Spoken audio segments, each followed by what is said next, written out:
Day in my life as a tagaluto sa ibang bansa, sa bansang Arabo. Ngayon nagluluto ako ng pagkain namin. O di ba? Diskarte sa buhay dito sa ibang bansa.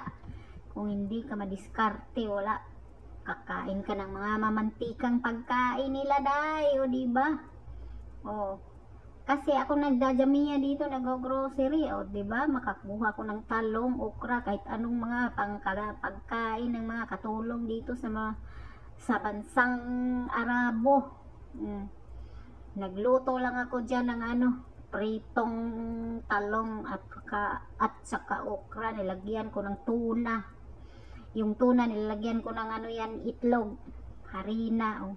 Yan ang tanghalian namin. Nilalaga ko lang yung mga gulay na yan, at saka bibiyakin ko yan, nilalagay ko sa gitna yung tuna, di ba? Kung sawa na kayo sa manok, diskarte lang kung may tuna kayo sa inyong amo. O ganyan ang gagawin nyo. Ilaga lang ang talong, pagkatapos ilaga, sunod ang okra. O, diba? Tapos biyakin sa gitna, o lagyan ng tuna. O ganyan na, solve lang problema namin. Ang mahalaga, hindi kami nakakain ng maarte kasi kami dito, hindi kami nakakain ng Arabic. Arabic food, ang mga Arabic food, oy Diyos ko po, spicy pa lang, di namin kaya. Nakain naman kami, yung arte-arte po doon, hindi nakain kami, pero hindi siya yung talagang everyday, every kaon na kakain kami. Dito kasi sa ibang bansa, isang beses lang kakain ng rice. Sa tanghali lang, depende na sa'yo. Yung ibang mga Pilipino, nagsisave yan ng bahaw. Kakain yan sa gabi, pero ako, sobrang taba-taba ko na, o diba? Hindi na ako nakain sa gabi. Tanghali at saka umaga lang ako nakain. Sa umaga naman dito, ang mga tao dito nagbe-bread lang. Ang tanghali talaga yung nila, yung full lunch, full episode ang tiyan. Di ba, ganyan lang diskarte ko para kami makakain at para hindi kami magsasawa sa mga ulam namin paulit-ulit o okra. Yung sunod ko namang hiniwa yung okra. Ang maganda yung mga dito, maganda yung mga gulay dito, walang mga uod sa gitna. Tsaka yung mga talong dito, iba, bilog na mataba. Yan lang nakakuha ko ng ganiyang mahaba kasi yan galing atang India. India yung talong na yan. Mura lang naman siya yung galing India na talong, kaya nakukuha lang ako ng 3. Bawat grocery namin dito, kasi ako naman ang go-grocery, kukuha ako ng mga pagkain namin na hindi naman paulit-ulit. May Diyos ko, arte-arte din namin kami dito, yung mga OFW yung maarte. Kung nung pagkain dyan, hindi kami nakain, iba talaga yung kinakain namin. Magluluto ako, lalo yung mga kasama ko hindi rin nakain, lalo laham hindi nakain. Aba, magtiis-tiis.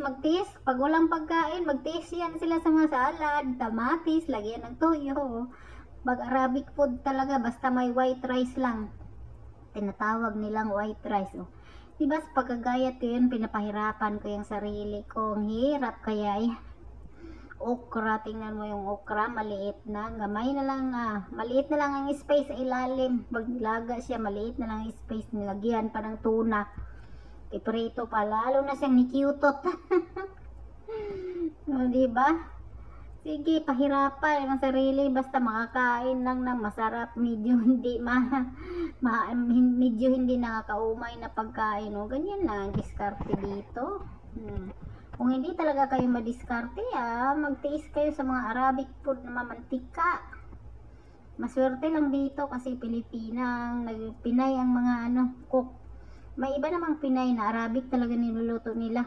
Tsaka bawal silang magluto ng kung ano-ano doon sa bahay nila. Dito kasi ako, Marty, yung amo namin, di napunta sa kusina. Yun ang amoy. Diba? Nagluluto ko ng kung ano-ano. Nagluluto nga ako dito ng tuyo. Umpisahan na natin yung pagprito ng talong. Lagyan ko lang yan ng tuna. Yung tuna dyan, may timpla na yan. Tinanggal ko lang yung niyan, yung sabaw ng tuna. At ang pinalit ko yung itlog. Lagyan ko ng pampalasa, mga pampalasa niya, diba? Solve lang lunch namin yan, ganyan lang, diskarte. Pag OFW ka, matuto ka talagang dumiskarte dito. Kaya kung hindi ka madiskarte, ay gutom ka, day. Mabuti ang talong, kamalaki ang space niyan pag nilagyan mo pa ng tuna. Di ba? Pag sawa na kayo sa prito-pritong talong, ganyan ang lagyan niyo. Tuna, eggplant na tuna. Di ba? Solve lang problema namin sa gutom. Hindi naman kami mga gutom dito. Ang daming pagkain dito sa amo namin. Kaya nga ako tumataba. Wala na, hindi na makokontrol talaga ang pagkain. Mahirap na. Minsan kinukontrol ko nga agoy. Ginuno ko kaya naglumba-lumba na ako sa katabaan. Mataba na at ako'y naglumba-lumba na. O diba ganyan ang ano niya, texture. Ganyan lang, diskarte. So, alam ko yung mga Arabo hindi nawawala ng tuna. Manguha kayo ng tuna sa ano, lagayan ng mga ano, stories ng mga amo. May talong o lagyan, yun ang ganyan. O, diba? Sarap na ng kain. Dito talaga, Diyos ko. Hindi, amo namin, bihira din nakain ng ano bihira din siya nakain ng Arabic food, kaya bihira din akong nagluluto. Kung mag-Arabic food man, babawasan ng ano yan, babawasan ng mga spices. Di ko ano, ng lasa doon, wala na, hindi na yung Arabic food.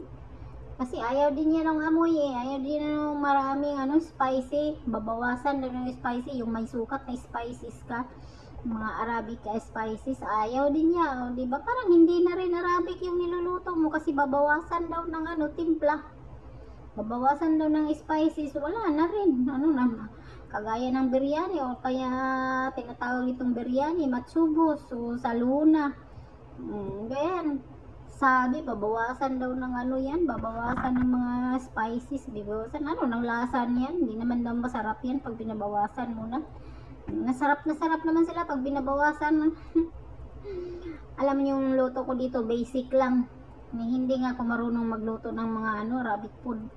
Hindi ko ano, parang hindi na lagay sa utak ko yung mga ano, mga niluluto ko basta Arabic.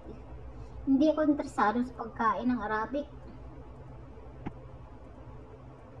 Wala akong nalalaman kung hindi ko tingnan sa ano, sa recipe na pinapasa ni amo sa akin sa WhatsApp, hindi ko hindi ko talaga malagay sa utak kung ano yung niluluto ko, lalo yung matsubos, biryani. Okay pa yung biryani, madali-dali lang yung biryani. Yun nga lang, bawasan daw ng spices na nilagay, ano, pang lasa niya, no? Sila din namang nakain, masyadong maarte yung amo namin. Kung anong gusto niya, sinusunod na lang, kasi kung hindi mo susundin, ang mga pang-abot yung dalawang tainga niyo, naku, patay na. Kailangan mahaba ang pasensya mo dito, hindi? O ganyan yung ano niya, o, diba? Pag naluto na siya, dali lang ibaliktad niyan, kahit may tuna yan sa ibabaw. Ganyan lang, diskarte, no? Para hindi tayo magutom, hindi pa ulit-ulit ang mga pagkain natin. Sa umaga naman walang problema, kanya-kanya naman kasi kaming pagkain. Mga bread lang, Indomie, natawag itong Indomie. Pero dito, bihira yung Indomie na kinakain. Nakuha ako ng mga pancit canton, Lucky Me, Beef Me. O, diba? May mga ganyan sa mga Asian, sa mga ano, store dito, kahit saan nagkalat ang mga Pinoy ko dito sa ano, dito sa Qatar. Kaya mabilis at madali lang madampot sa mga grocery. Singit-singit lang, kunti-kunti lang para hindi mahalata niya mo.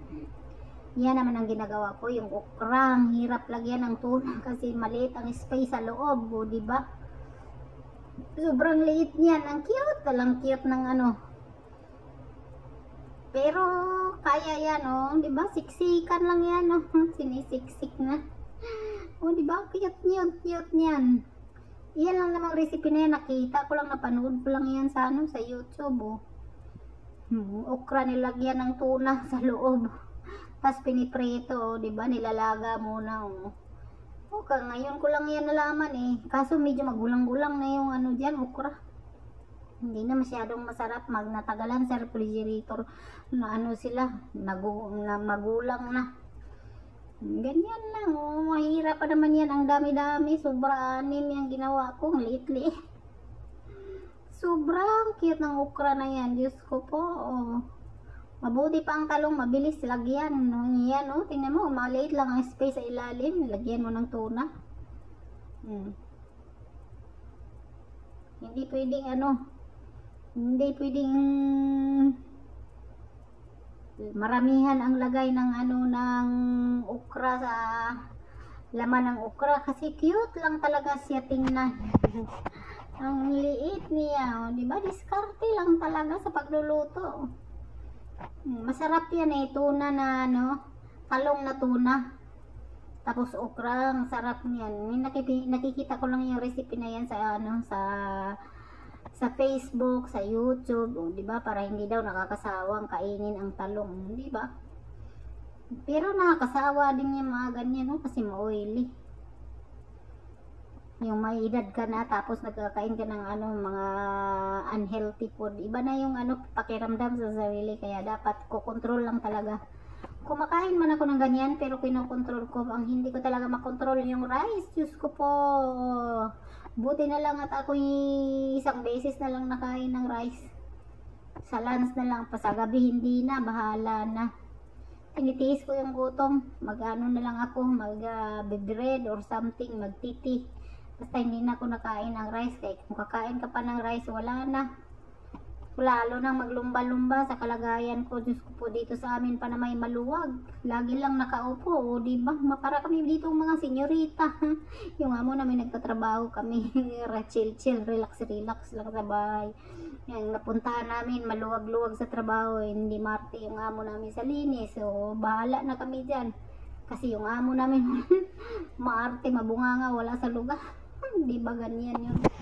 Pasurtihan lang ang pag-abroad at pasurtihan lang sa mga amo, lalo sa mga pagkain, madamot yung ibang tao dito. Kami napaswerte lang talaga kami kasi maganda-ganda yung napuntahan namin, oh. At hindi kami nagugutom kung ano-ano nang makukuha namin, isda, makapag-isda kami, kahit ano, gulay. Basta pang Pilipino food, oh. Hindi ka talaga mawawala dito sa pagkainan naming tatlo kami dito eh. Diba, ganyan lang talaga ang buhay. Pag OFW, diskarte, kung hindi magugutom ka, oh. O ganyan lang, o luto na, o diba? Karang tagal-tagal kung nagdadaldal dito, lutong-luto na, o. So, sarap na ng lunch namin yan. Madami pa naman yung okra, hirap pala lutuin, hindi na ako magluluto niya sa susunod. Ay, ang hirap lutuin ng okra, o diba? Yan na ang finished product ko, diba? Masarap yan.